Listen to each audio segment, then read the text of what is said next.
Welcome back, ladies and gentlemen, to another episode of the freshest crits of Melbourne, where we are back at the St Kilda Cycling Club racing on the famous Formula 1 Grand Prix circuit just before the F1 races hit it the week after this. And the sad news is because daylight savings is ending, this is actually the last crit that St Kilda's going to be running for the year. So what they've done is they've put some big prize money on offer here, and that's brought a whole bunch of absolute hitters to this race. So before I go further and talk about the course, the riders and all that kind of stuff, please don't forget, don't be indecisive, hit that subscribe button, hit that like button, put a comment below. Don't be like this guy and go left and then only to go right again. Don't be indecisive like that. Just hit that subscribe button, write some comments below, let me know what you want to see, because I want to do my best to bring the best footage to you. Alright, enough of that. Let's talk a little bit about the teams that are here today, and what better time to start than looking at these two riders on my right in the Cycle Speed kit.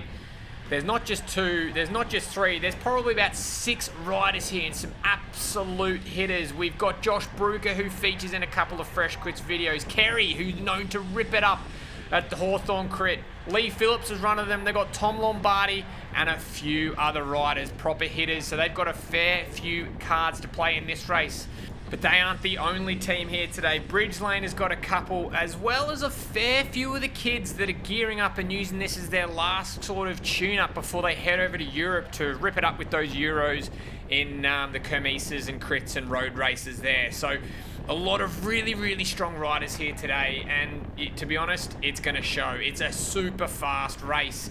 Now, the course itself, you can see, we already talked about it. It's a classic hot dog, but what makes things really interesting today was about 15 minutes before the start time, a big southwesterly change came in and turned the race on its head. So what we have right now, you can see in the map in the bottom right hand corners there, is right now we're riding into a pretty gnarly headwind, but as soon as we hit that turnaround point at the bottom of the course, yep, you guessed it, it turns into a screaming fast tailwind section where you'll see speeds of upwards 50 kilometers an hour and only pushing 200 watts. It is crazy how fast it is, and it makes things very interesting when we get into the final minutes of the course, especially at the final sprint. So make sure you stick around for that as we come around the bottom corner, keeping nice amount of speed. The line wasn't great, but holding that nice speed, it allows you to jump onto the wheels in front of you, where draft is at its premium, even when you're on a tailwind part of the course. What we might do, we'll skip into the first attack of the day and we pick it up from there. Stay tuned.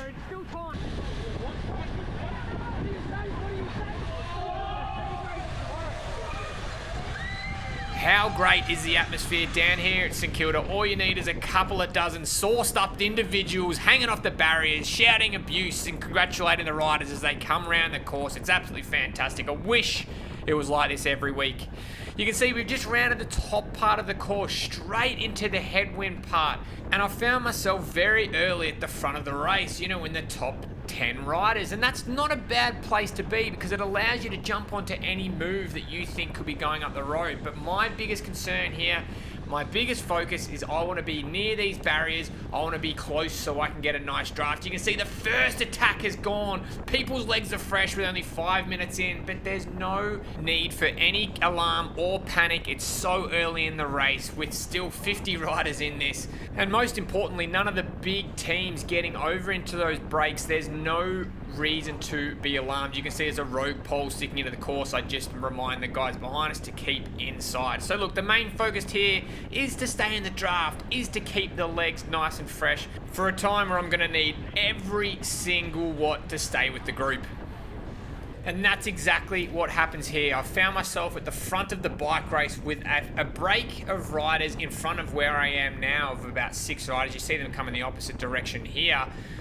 A small group of us decide, hey, this could be a winning move, and we need to, if there's no better time but now, to bridge across to try to get across to that, because, you know, 11 minutes in, I know it's still very early in this race with 32 kilometers to go, anything can happen, and you can already see in the rear cam, there's a tiny little split in the group behind, so we've just got to go, we've just got to step on it. There's no better time than the present. And on reflection, even looking at the riders that are in this break, it's not a bad move to jump in. We've got Martinez, number 8, who's got a really big sprint. He's a real powerful rider. In front of him, we've got Pat O'Keefe, which is a proper hitter, always in the top 5 at the local crit scene down here in Melbourne. And regional NRS athlete Tarly, he has a huge engine, has been doing some big Ks and efforts up in the northern part of Victoria. So this is a pretty good makeup of riders, but the question that you need to ask yourself is how much work you're going to put in. Already the gap in front of us was probably 4 to 5 seconds, and we're doing 300, 400 watts and going about 60 kilometers an hour. What more do we need to do in order to stay in the wheels, knowing full well that there is about 31 kilometers of racing left to be had? So I flick the elbow. Tarly, looking super aero, comes through 60 k's an hour, and I'm having to do 600 watts to stay in his wheel. And I'm like, mate, nah, not going to happen. So you can see in the rear cam, a few of the riders have dropped back. I let him go. There's no way I'm going to burn a huge match here trying to stay in the wheel.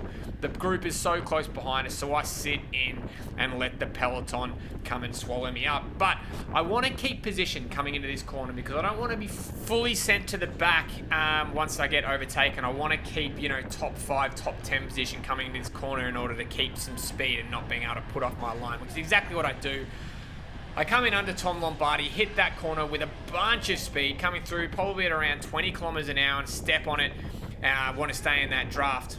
Now my heart rate's already at 181 beats. I'm absolutely struggling. When I see a big effort from these 2 riders in front trying to bridge across, I flick the elbow to Tom to say, hey, you got to come through. There's no cycle house riders in this break, but it's almost like a spitting image from the last race down here at St Kilda. Lombardi refuses to come through and leaves me on the front of the bike race while he's looking around for his teammates saying, hey guys, you've got to help bridge across to this one. So we're in a bit of a stalemate here. I'm refusing to do any work. Lombardi doesn't want to come through. There's a whole line of riders behind us. All it takes is a big attack from Bjorn to spark the field, which sets off a catalyst of riders to want to chase back the riders in front.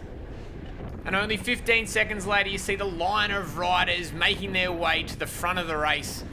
And this is where I'm actually going to flick over to one of my teammates in this race, Paul Speed, who you can see here is currently sitting in the draft in front of this big rider in front of you. And for those who haven't met Speedy before, he's an ultimate breakaway specialist. You've seen him in countless videos of him riding off the front and staying away for the majority of the race. And although he hasn't been racing all that much, he still has that desire to get in the break, and it's just finding the right moment to do it. So keeping in mind this is the headwind part of the course, making sure you use as much draft as you can to slingshot yourself off the front is imperative in order to get away. And this is when he finds his moment.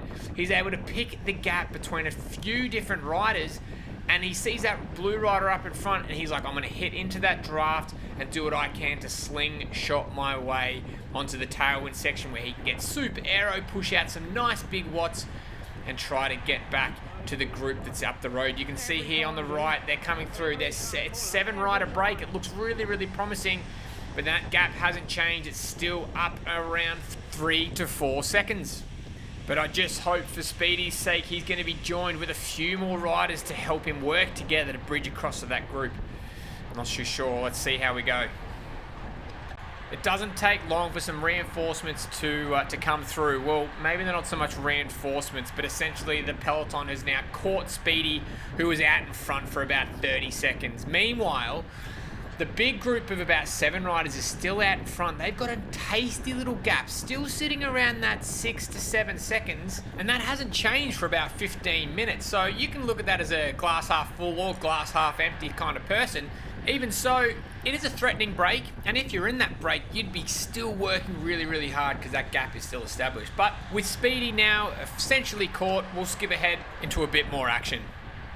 I've never had anyone come up to me and ask, how do I win races? Or how do I know when to jump in the right moves? Or what should I eat during a race? Or most importantly, how do I remain safe during a crit race or a road race? But if I was ever asked these questions, I've already got some answers lined up. Number 1 would obviously subscribe to Fresh Crits. Number 2 would be protect your front wheel at all costs, because the last thing you want to do is overlap a front wheel and end up going down. And the third and final thing I will say, always avoid pedaling through corners.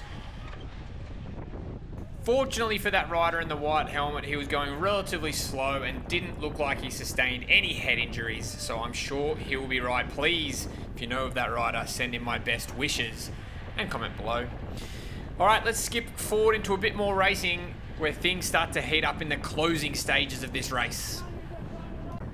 Did you want to see the winning move? With 31 minutes into this race and 17 Ks to go, the winning move happens basically on this lap. So we're currently with Speedy at the moment as he rounds the bottom corner in first place with, I think that's Lee Phillips, with a bit of a cheeky dive bomb. Nothing wrong with that. Now Lee Phillips has got a bit of a kick out of this corner and manages to drop Speedy just coming out of that corner. Speedy is not renowned for his sprinting capabilities, although he can sprint for like 40 minutes. It's quite strange. So Lee goes, we've got Forbesy in front here. Forbesy's looking around saying who's going to go, who's going to go.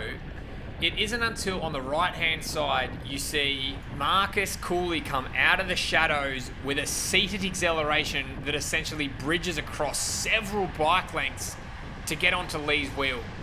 A massive effort after some really high-intensive racing. For him to do that with ease shows the absolute power of this man. Meanwhile, Forbesy's looking around. The rest of them are looking around, being like, who's going to bring this one back? There's Aiden. He tries to get across, last-minute effort, but that's a big gap to try to bridge across on your own, especially seeing as we're in the tailwind part of the course, and we're probably going about 40 to 50 kilometres here, so how much faster do you need to go to get across there? Ladies and gentlemen, I'm sorry to spoil this video, but that was the brake that stuck. That's how it happened. It was as simple as that. It just needed the right contingent of riders to get there, and that stays away. Now what we might do, the race isn't completely over yet. There's a lot of things that happen. So let's skip forward a little bit further to see who of that break survives. We are soon approaching the bell lap with over 50 minutes of racing. There is just over 2.5 kilometers left of this bike race. And if you look on the right-hand side, you see Marcus still hanging on to a pretty tidy gap of about 5 to 10 seconds on the peloton. And leading up until this, there's just been numerous constant attacks of riders trying to get across, but no big concerted effort to roll turns to bring it back. It's just been attacks out of the peloton that get brought back. Now with essentially one lap left, and we've still got half of it to go, you don't want to be anywhere near the front. You want to be hiding from the wind, sitting in the wheels. You don't want to be too far back either. I'm in a pretty decent position here. You can see we've got Pat in my rear cam and Bjorn. Speedy's coming up on the inside, on the outside as well. So this is not a bad spot to be. Although I do see on the inside here a bit of a passing lane, an opportunity to move up a few bike lengths. So I put in a little bit of an effort here as I spike up to 600 watts just to jump into the right gaps.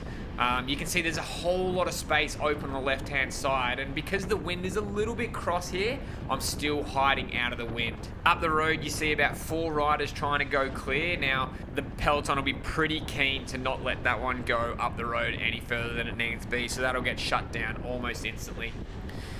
The pace is starting to back off now. You can see that the whole peloton is starting to freewheel. Soon it's going to swell up a little bit more, and that gives you another opportunity, if you're on the outside that is, to move up a few more bike lengths. You see here, we have Pat Drapack on the right-hand side, number 247 on the old Colnago. He always manages to find himself in the right place at the right time at the end of a bike race. So generally it's a good idea to find one of those riders in the field that you ride with. But Martinez, let's flick to his cam now. He's found a perfect opportunity to have a bit of a crack, try to roll off the front. He's been mostly hidden for a fair while now, and I imagine his legs are feeling mighty good. So why not try to roll off the front, sneak off the front whilst the rest of the peloton is looking behind, bridge across to the rider in front, and maybe, who knows, pick up a second or third. Now keep a close eye to the bottom corner here. You see Marcus rounding the corner, coming the opposite direction. That is a gap you're not going to bring back. So we're going to flick back to my cam here, where you're going to see Martinez rounding that bottom corner. There he is there with the peloton basically breathing down his neck. There is no longer a gap there. Unfortunately, Martinez is used all his matches, and he's going to be thrown out the back door as the rest of the peloton sprints out of that bottom corner. 1,000 watts we're doing, 50 kilometers an hour, and it is now a drag race. There's Martinez on the left-hand side. It is a drag race to the finish now, 56, 57 kilometers an hour. Little gaps already opening up everywhere across the course. Everyone's in their top gear. They're driving as hard and fast as they possibly can. You'll notice as we get closer to the finish line, the cadence of everyone. They're going to be spinning like they're spinning hamster wheels. Behind me, there's a huge passing lane coming through, and it's all about trying to avoid being boxed in, try to continually be moving up in the race. You got a glimpse there of Pat Draper. He's probably in the top 15 wheels, trying to find some space, trying to move across, trying to move around in order to move up. We've got here in the green kit, Bentley. He's been in a few videos. He's also trying to move up. He's pushed me wide. Now I'm sitting in the wind. This is not a great spot to be. I'm eating a ton of wind now. Yes, we're in the tailwind part, but this is not a great spot to be. I want to be close to the barriers. I want to be taking the short way to the finish. Lombardi comes through, pushing me nice and wide, and I still haven't found a wheel to get into. 65 kilometers an hour, spinning 109 RPM. My legs don't go any faster. I try to get out of the saddle here, but it's probably best if I stay seated. I can't get any more revs on the bike. 67 kilometers an hour. It's a mad dash to the finish. Bentley in the green goes really wide, but is pipped by Nick White, and then James Forbes picking up second and third. Obviously, Marcus takes first, and I finish, I think, I'm going to claim top 10 or top 15. Either way, it was an epic race. I hope you enjoyed it. I certainly did, with a heart rate of 191 beats. I'm about to throw up, I'm not going to lie. It was such an exciting race. It was great to get all the crowds down. I hope you guys enjoyed this video. As I always say, if you see yourself, put a comment below, like, subscribe, send it to your friends. And if you like this one, why don't you go check out the actual Super Crit where we had the great Jensen Plowright competing with the whole field against him. It's a great video if I don't say so myself. I will see you all next time. Thanks for watching. Ciao.